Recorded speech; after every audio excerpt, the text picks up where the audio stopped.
kitab Wahyu, Tuhan berbicara tentang tanda. Kalau sebelumnya hanya sekedar penglihatan biasa, sebelumnya hanya ada penglihatan dan ada penjelasan akan penglihatan tersebut. Tapi kali ini dikatakan Tuhan ada tanda. Sebuah hal yang patut kita perhatikan, karena tanda ini akan mengandung arti yang sangat penting bagi kita. Dikatakan tanda ini suatu tanda besar di langit. Tandanya ada di langit. Di langit bukan di awan-awan yang bisa kita lihat dengan mata, tetapi di sorga.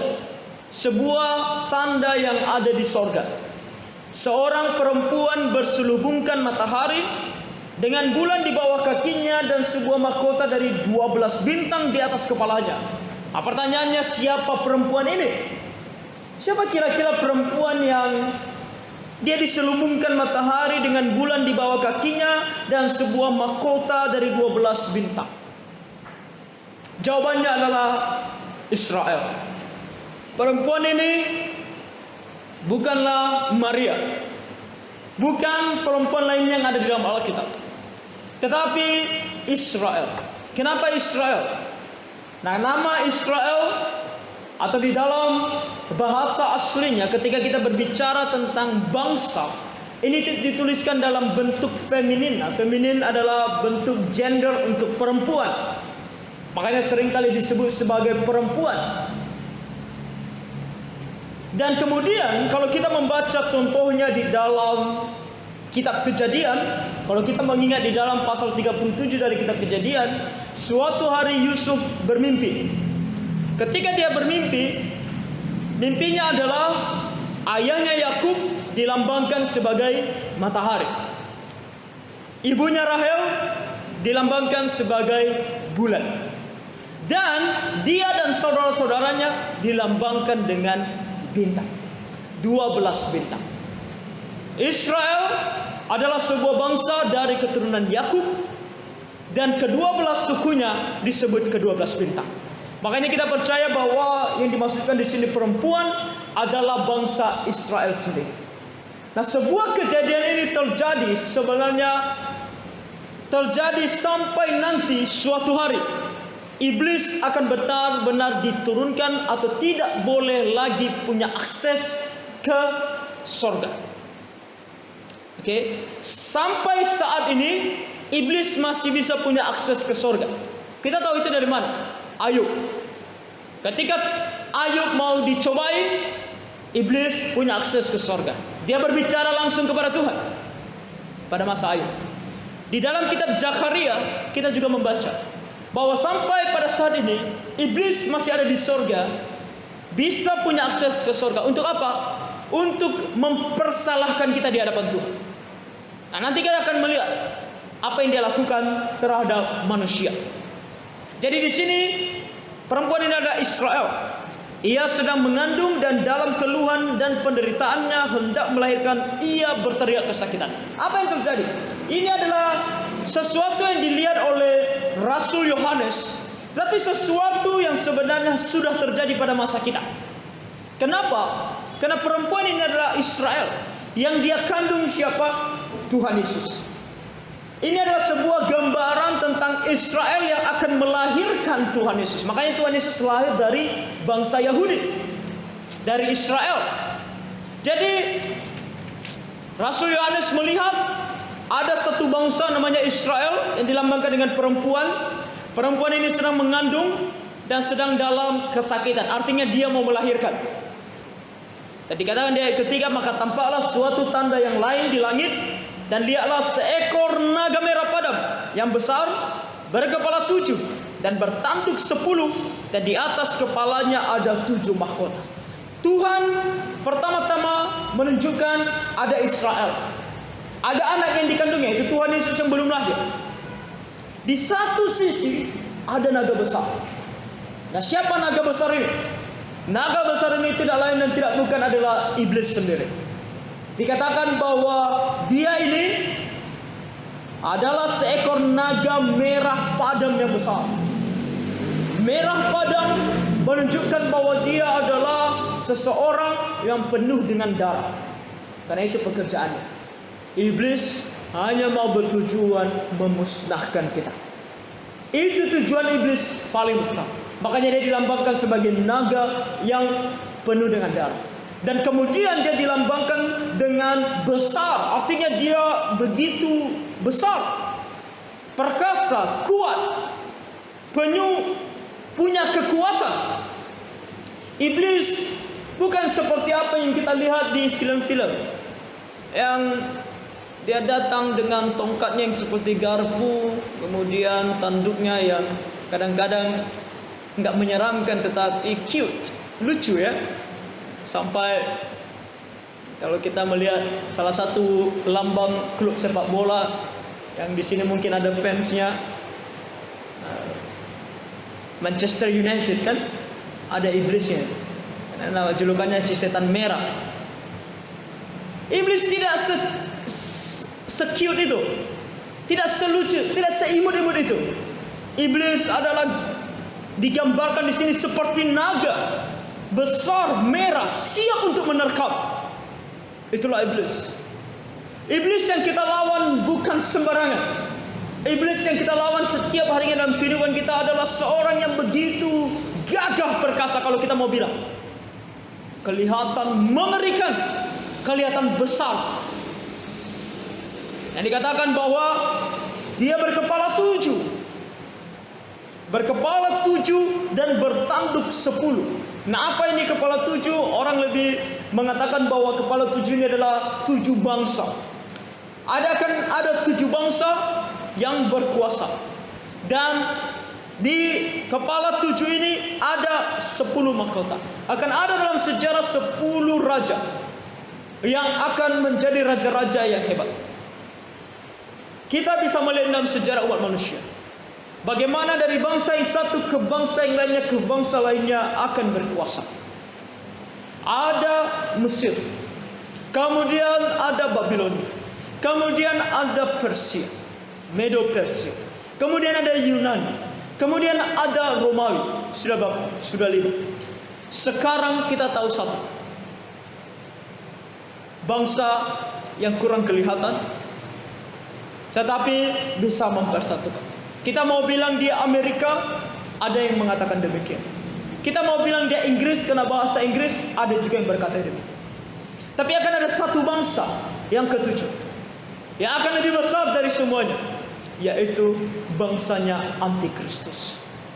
Yaitu ketika dia bisa mempersatukan seluruh dunia. Dan ke-10 raja ini, dan yang terakhir tentunya Antikristus itu sendiri. Dikatakan di sini, dia naga, ekornya menyeret sepertiga dari bintang-bintang di langit dan melemparkannya ke atas bumi. Dan naga itu berdiri di hadapan perempuan yang hendak melahirkan itu untuk menelan anaknya segera sesudah perempuan itu melahirkannya. Dunia dalam perspektif iblis, pertama-tama dia mau jangan ada yang selamat. Dari awal iblis mencobai Adam dan Hawa. Dia menipu Hawa sehingga Hawa tertipu dan memakan buah pengetahuan yang baik dan yang jahat. Rencananya pertama-tama berhasil. Tapi Tuhan bilang, manusia berdosa, tapi Tuhan begitu mengasihi manusia, dia berjanji apa?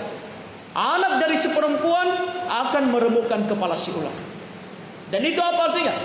Akan lahir seorang Mesias. Dan Tuhan katakan dari Israel, dari keturunan Yakub, Israel, dia akan lahir. Oh, iblis tidak senang. Apa? Manusia mau diselamatkan, dia tidak akan diam. Makanya dia bilang apa? Dia melemparkan sepertiga dari bintang-bintang di langit. Nah, bintang, kalau dikatakan bintang-bintang di langit, itu tertuju kepada malaikat. Sepertiga dari jumlah malaikat ikut dia, dan dia lemparkan mereka ke bumi. Untuk apa? Untuk membodohi, membohongi, menipu, menggoda setiap manusia yang ada di dalam dunia ini.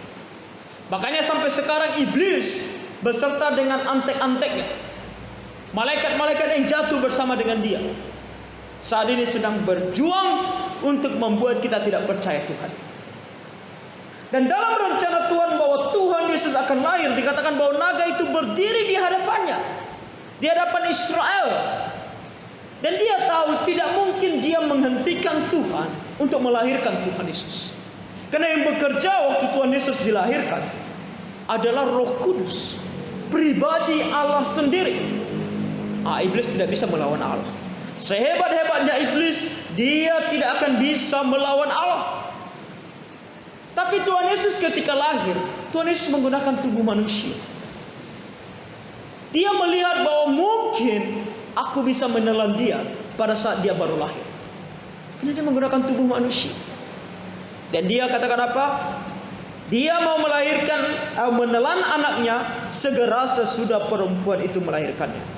Maka ia melahirkan seorang anak perempuan itu, seorang anak laki-laki, yaitu Tuhan Yesus sendiri, yang akan menggembalakan semua bangsa dengan gada besi. Tiba-tiba anaknya itu dirampas dan dibawa lari kepada Allah dan ke tahta. Iblis mau bunuh Tuhan Yesus, gagal. Kita ingat bagaimana Tuhan Yesus ketika dia lahir. Yusuf langsung diperintahkan oleh Tuhan untuk lari ke Mesir. Sehingga Herodes yang digunakan oleh iblis tidak bisa membunuh bayi Tuhan Yesus. Kemudian Tuhan Yesus bertumbuh besar. Kemudian dia melayani. Selama dia melayani, iblis juga mau mengalahkan dia. Makanya ada pencobaan di padang gurun. 40 hari 40 malam Tuhan Yesus tidak makan. Dia lihat, Tuhan Yesus bisa digoda. Karena dia manusia, 100% manusia, 100% Allah. Tapi godaannya gagal. 3 hal yang dia bawa kepada Tuhan Yesus. Keinginan daging, keinginan mata, keangkuhan hidup. Semuanya tidak berlaku bagi Tuhan Yesus. Dia jawab dengan melewati semuanya. Tapi dikatakan pada akhirnya dia dibawa lari kepada Allah dan ketaatan. Apa artinya? Tuhan Yesus mati di atas kayu salib, menghapus dosa dunia, dan kemudian bangkit dan naik ke surga. Nah, ini sudah terjadi. Tapi yang kita lihat adalah bagaimana iblis memandangnya. Betapa dia tidak suka kita manusia masuk surga. Jadi berhenti kita untuk memiliki satu pengertian atau mungkin bahkan kepercayaan bahwa kita bisa mendapatkan pertolongan dari iblis. Ketika kita berdoa kepada Tuhan dan Tuhan tidak menjawab doa kita pada saat itu, jangan berpikir bahwa ada yang lebih baik daripada Tuhan, itu iblis. Sayangnya kita kadang berpikir demikian. Kita pergi belajar, kita pergi bekerja. Ketika kita belajar, ketika kita bekerja, kita melihat bahwa hasilnya kurang, tidak begitu baik. Kita berdoa kepada Tuhan, Tuhan tolong supaya ketika aku belajar aku ingat. Tapi kadang Tuhan membiarkan kita tidak ingat, karena dia mau mengajarkan kita sesuatu. Tapi terkadang Tuhan membuat pekerjaan kita hanya hasilnya cukup sampai di situ. Tapi kita mau lebih. Lalu kita bilang ada yang lebih baik daripada Tuhan. Itu iblis. Apa ajaran iblis? Ketika belajar, buat catatan kecil, contek ketika kamu ujian. Ketika kamu bekerja, jangan bekerja terlalu jujur. Bohong-bohong sedikit, tipu-tipu sedikit, tidak masalah. Yang penting dapat lebih. Dan kita merasa itu lebih baik. Saudara-saudara, itu tidak baik. Karena iblis hanya mau satu, kita celaka. Kita celaka. Dia tidak mau kita selamat. Sedangkan Tuhan Yesus aja datang ke dalam dunia, dia berusaha untuk membunuh anak itu. Dari apa yang sudah terjadi di masa yang lalu, di mana dia tidak berhasil membunuh bayi Tuhan Yesus, kedatangan pertama Tuhan Yesus berhasil. Dia langsung berpindah kepada kedatangan Tuhan Yesus kedua kali. Karena kalau yang pertama kali berhasil, kedua kali dia pun berpikir mungkin bisa. Makanya langsung berpindah ke ayat 6. Situasi ketika Tuhan Yesus akan datang kembali. Di ayat 6 dikatakan, perempuan itu lari ke padang gurun di mana telah disediakan suatu tempat baginya oleh Allah supaya ia dipelihara di situ 1260 hari lamanya. Di dalam sebuah buku yang ditulis oleh pendeta almarhum pendeta Timothy Tau, dia membuat satu istilah yang dia sebut sebagai Propherscope. Nah, itu Propherscope. Propherscope terdiri atas dua kata, prophet dan scope. Prophet artinya nabi. Scope artinya teropong. Nah, bagaimana nabi meneropong atau bagaimana nabi menyatakan nubuatan Tuhan yang berhubungan dengan waktu? Pendeta Timothy itu menjelaskan, terkadang dia akan melihat sesuatu yang sudah terjadi. Di ayat berikutnya dia bisa langsung berpindah kepada sesuatu yang belum terjadi. Di ayat berikutnya dia bisa saja langsung berpindah kepada sesuatu yang akan terjadi, yang lebih cepat terjadi. Dan itu yang terjadi di sini. Dari ayat 1 sampai 5 dia berbicara tentang apa yang sudah terjadi. Di ayat 6 tiba-tiba dia berbicara tentang apa yang belum terjadi, yaitu bahwa si perempuan akan lari ke padang gurun di mana telah disediakan satu tempat baginya oleh Allah supaya ia dipelihara di situ 1260 hari lamanya. 1260 hari lamanya 3,5 tahun. Ini belum terjadi. Kenapa? Karena 160 hari lamanya ini menggambarkan tentang 3,5 tahun yang akan terjadi pada 7 tahun kesengsaraan. Ingat, saya pernah berkata 7 tahun kesengsaraan akan dibagi dua. 3,5 tahun masa damai, 3,5 tahun masa peperangan. Dan ini sangat berkaitan dengan Israel. Saudara-saudara, pada masa itu terjadi, Israel adalah kunci utamanya. Adalah satu bangsa yang akan dipulihkan oleh Tuhan. Nubuatan Tuhan ini adalah sesuatu hal yang pernah diragukan. Kenapa? 70 Masehi Israel hilang. Bangsa Israel tidak ada di muka bumi. Karena 70 Masehi Israel dihancurkan dan semua orang Yahudi tersebar ke seluruh negeri. Tidak ada lagi negeri yang namanya Israel. Jadi dari tahun 70 Masehi kebanyakan para teolog, para pengajar akan sulit menerima ayat ini untuk mengatakan ini adalah Israel. Karena Israel sudah tidak ada. Tetapi para teolog yang percaya kepada janji Tuhan akan berkata Israel pasti akan dibangkitkan. Kenapa? Roma 11. Ketika Tuhan katakan Dia tidak melupakan Israel. Israel adalah pohon itu. Kita bukan Yahudi, kita dicangkokkan ke pohon itu. Ada suatu waktu di mana Tuhan akan membangkitkan kembali pokok ini. Dan itu terjadi 1948 14 Mei, hari kemerdekaan Israel.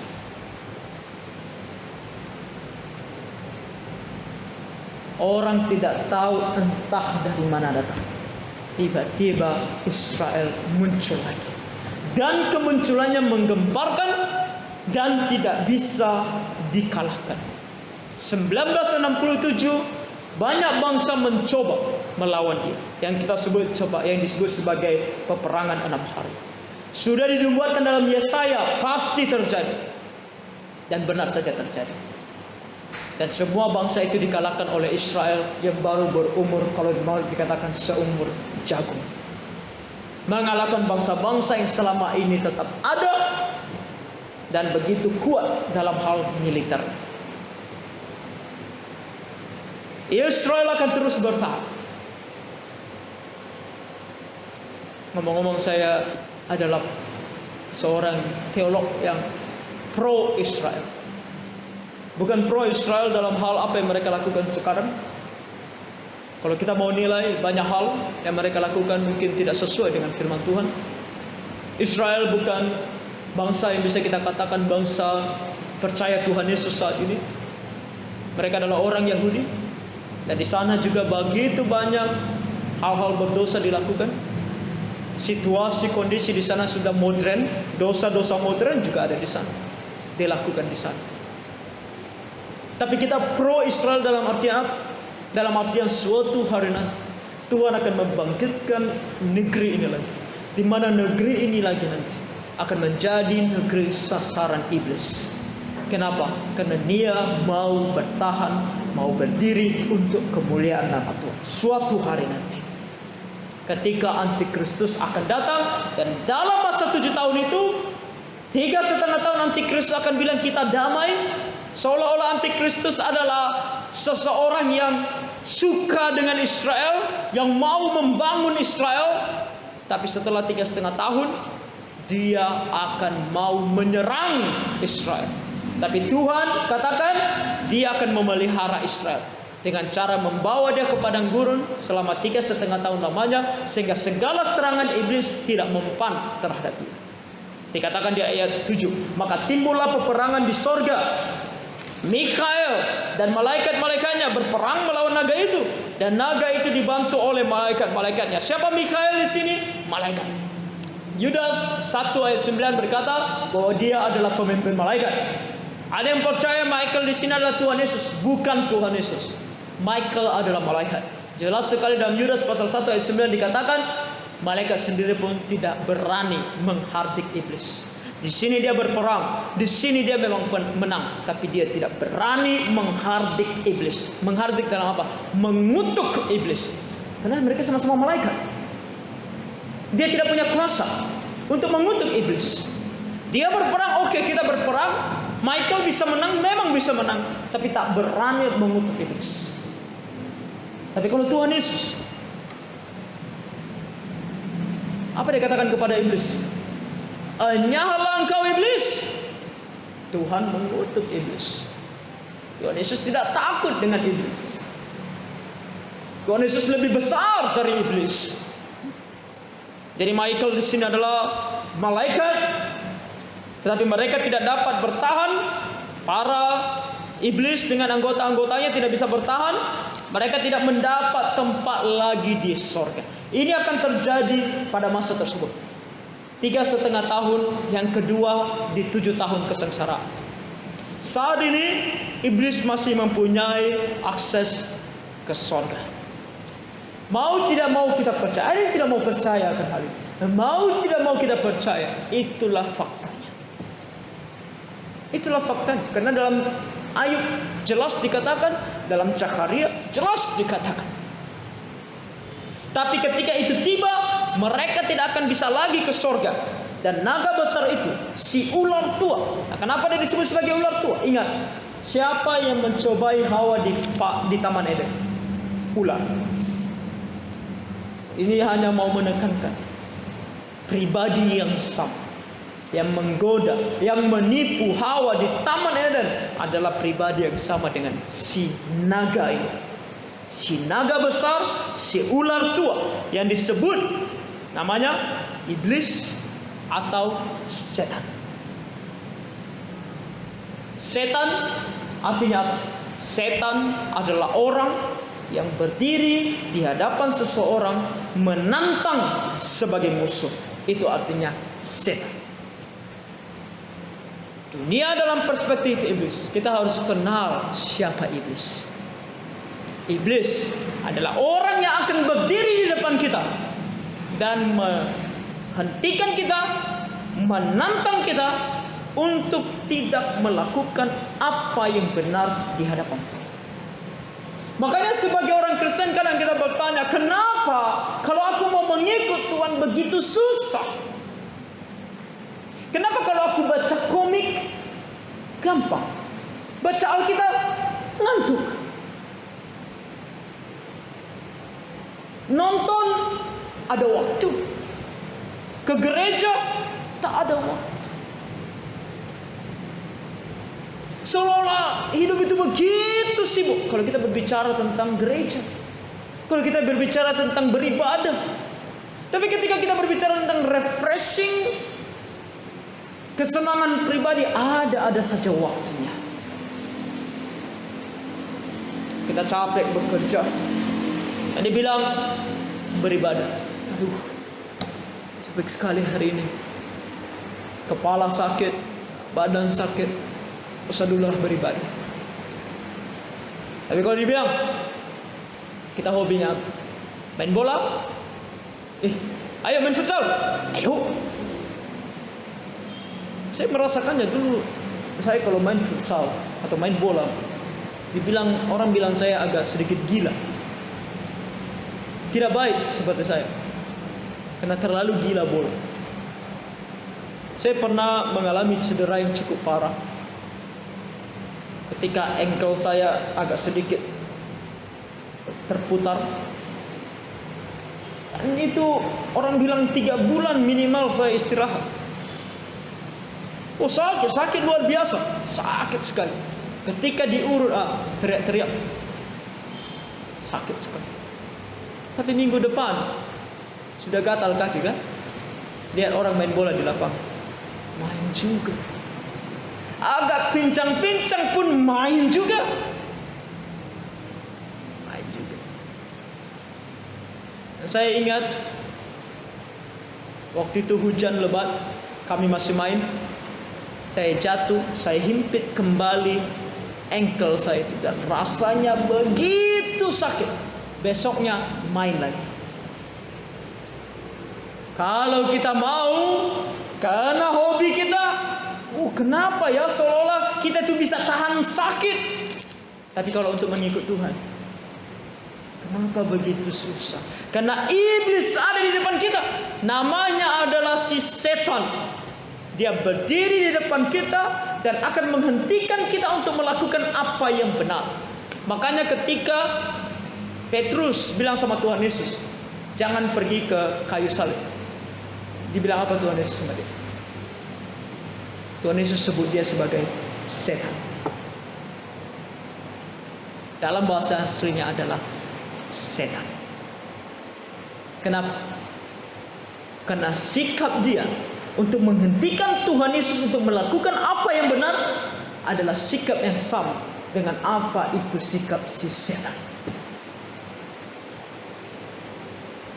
Dia akan berdiri di depan kita, yang menyesatkan seluruh dunia, dilemparkan ke bawah, ia dilemparkan ke bumi bersama-sama dengan malaikat-malaikat. Si iblis ini, si setan ini dikatakan apa? Dia adalah orang yang mau dan terus menyesatkan dunia. Dalam kitab Petrus dikatakan, Petrus mengatakan apa dalam suratnya?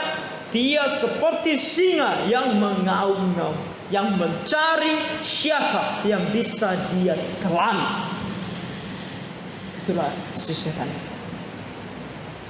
Saudara-saudara, sekarang kita sudah tahu siapa dia. Waspada. Makanya firman Tuhan katakan, berjaga-jagalah, perhatikan sekelilingmu. Karena si iblis, si setan, dia tidak akan menunjukkan dirinya kepadamu dalam rupa yang mengerikan, tapi dalam rupa yang kamu sangat suka.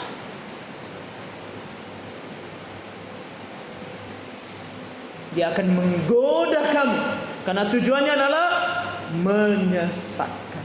Kalau kita mau menyesatkan seseorang, apa yang kita lakukan?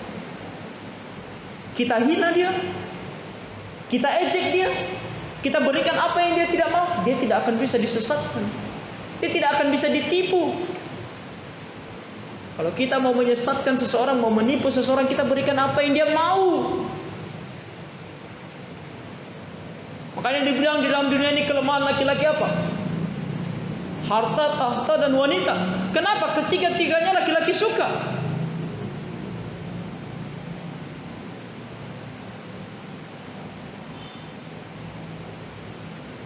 Iblis tidak akan memberikan kepada kita apa yang kita tidak suka.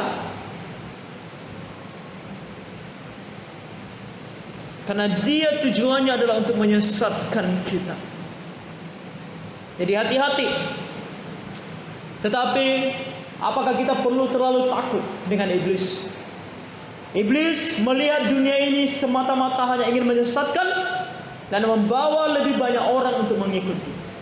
Tapi di mana kita bisa berlindung? Yesus sudah dikatakan, dan aku mendengar suara yang nyaring di sorga. Iblis dikalahkan dari sorga, dan orang-orang yang ada di sorga, mereka bersuara dengan sangat nyaring. Mereka berteriak dan mengatakan, sekarang telah tiba keselamatan dan kuasa dan pemerintahan Allah kita, dan kekuasaan Dia yang diurapinya, karena telah dilemparkan ke bawah pendakwa saudara-saudara kita yang mendakwa mereka siang dan malam di hadapan Allah kita. Siapa pendakwa ini? Iblis. Sama seperti apa yang dikatakan dalam kitab Zakaria. Iblis sedang berdiri di hadapan Tuhan mendakwa Yosua. Yosua adalah imam besar pada masa tersebut dalam kitab Zakaria. Kenapa dia mau mendakwa Zakaria? Apa artinya mendakwa Yosua? Apa artinya mendakwa? Mendakwa artinya memberitahukan kepada Tuhan segala hal yang buruk mengenai kita. Itu kerja iblis. Dalam arti lain, dia sedang mau menghasut Tuhan untuk benci kepada kita. Itu kerja iblis.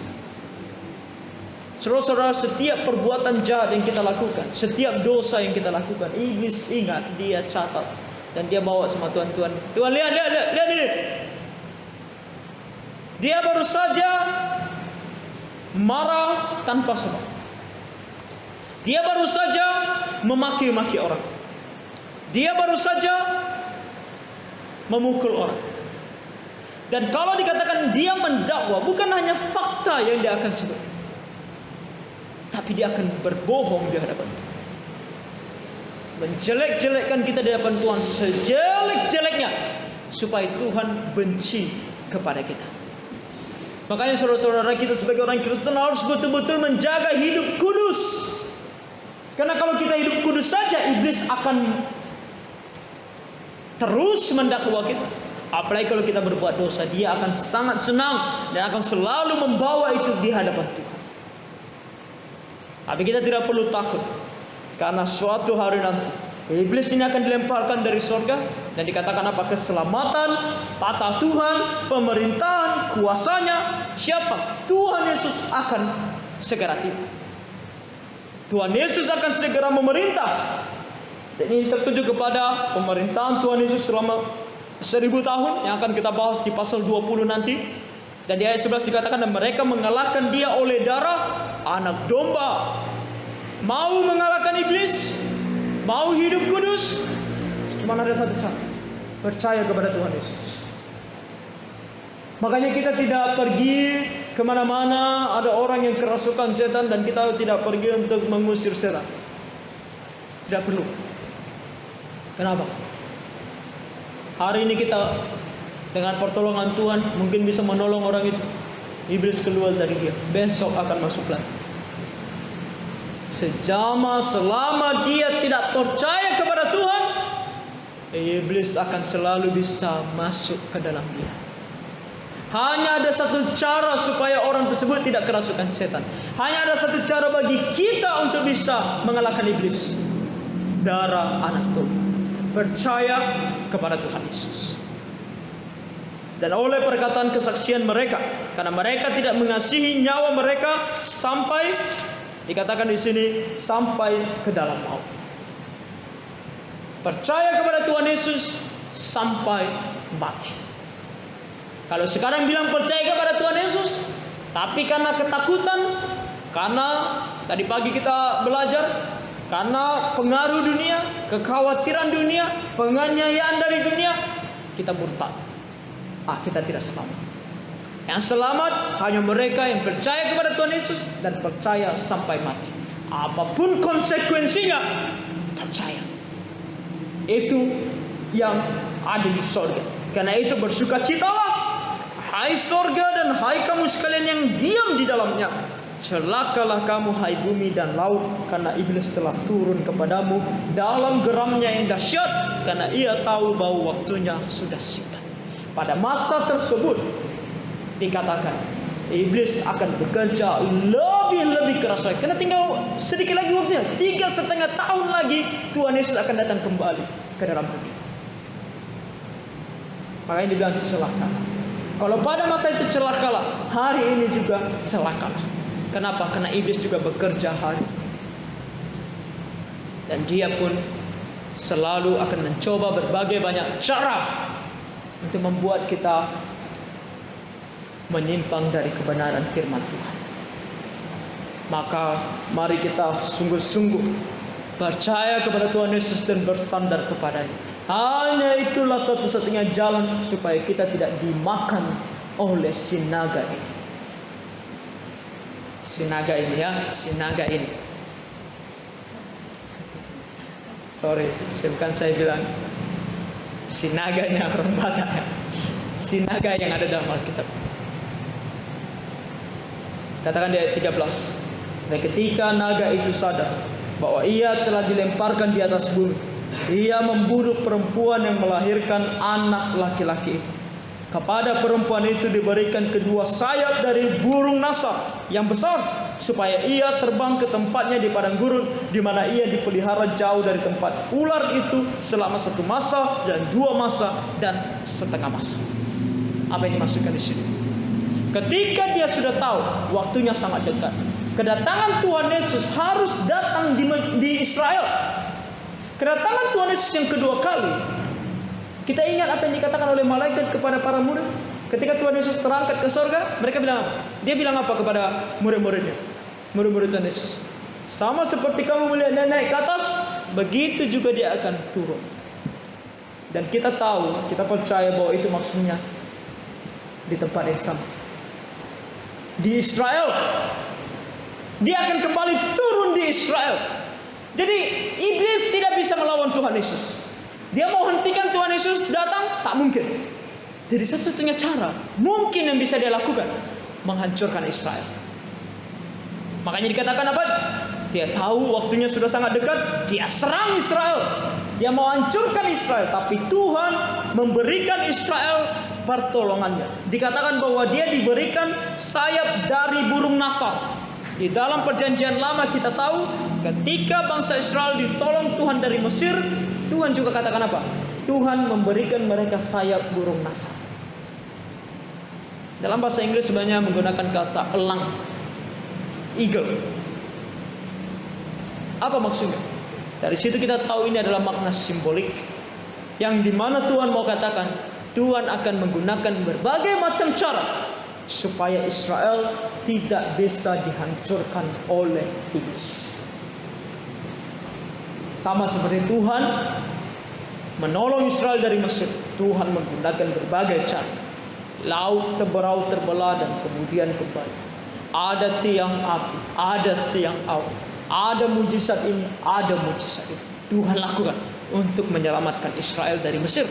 Begitu juga nanti untuk menyelamatkan Israel dari tangan iblis. Lalu ular itu menyemburkan dari mulutnya air sebesar sungai ke arah perempuan itu supaya ia dihanyutkan. Dia akan membuat sebuah banjir bandang di Israel. Banjir besar. Tetapi bumi datang menolong perempuan itu. Ia membuka mulutnya dan menelan sungai yang disemburkan naga itu dari mulutnya. Itu akan sesuatu hal yang di mana Tuhan bekerja. Air yang disemburkan oleh iblis ditelan bumi. Tidak bisa banjir. Dibuat banjir, tak bisa banjir. Ayat 17. Maka marahlah naga itu kepada perempuan itu, lalu pergi memerangi keturunannya yang lain, yang menuruti hukum-hukum Allah dan memiliki kesaksian Yesus, dan ia tinggal berdiri di pantai laut. Siapa yang mau dia serang ini? Dia tidak bisa menyerang Israel, negaranya. Sekarang dia mau menyerang siapa?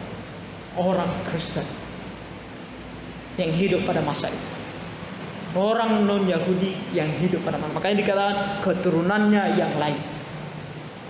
Abraham mempunyai 2 keturunan. Keturunan secara lahiriah bangsa Israel, dan keturunan secara rohani, yaitu orang-orang yang percaya yang berasal dari bangsa non-Yahudi. Itulah keturunannya yang lain. Dia tidak bisa menghancurkan Israel, dia coba menghancurkan, membunuh orang-orang Kristen yang hidup pada masa tersebut. Dari gambaran ini, apa yang akan terjadi masa akan datang, dan juga ada sebagian yang terjadi, yang sudah terjadi. Kita bisa melihat siapa iblis ini. Dan akankah kita masih mau berada di pihak iblis? Masihkah kita mau menyenangkan hati iblis? Sementara dia sedang berjuang untuk memusnahkan kita, sementara dia sedang berjuang untuk menyesatkan kita. Dia coba melawan Tuhan, dia tidak bisa lawan Tuhan. Dan dia tahu suatu hari nanti dia akan dihukum. Makanya roh-roh jahat ketika mau diusir oleh Tuhan Yesus, mereka bilang, mau apa kamu Tuhan? Apakah kamu mau menghukum kami sebelum waktunya? Mereka tahu akan ada waktunya mereka akan dihukum. Dan mereka sedang menarik kita semua untuk ikut bersama mereka dihukum. Mari kita jangan lagi memberikan apa yang iblis mau. Tapi lihat, Tuhan di satu sisi adalah Allah yang selalu menang, dan dia pada waktunya akan memusnahkan iblis. Baiklah kita ada di sisi Tuhan. Dialah satu-satunya jalan supaya kita tidak dimusnahkan. Seenak-enaknya di mata, senikmat-nikmatnya di tubuh, seberapa besar pun kita bisa bangga, pemberian iblis pada waktunya hanya akan membawa kita ke dalam penghukuman, ke dalam penghakiman, ke dalam kesengsaraan. Sebagai sebuah ilustrasi untuk kita bisa betul-betul mengingat hal ini, Pendeta Timotius mengatakan,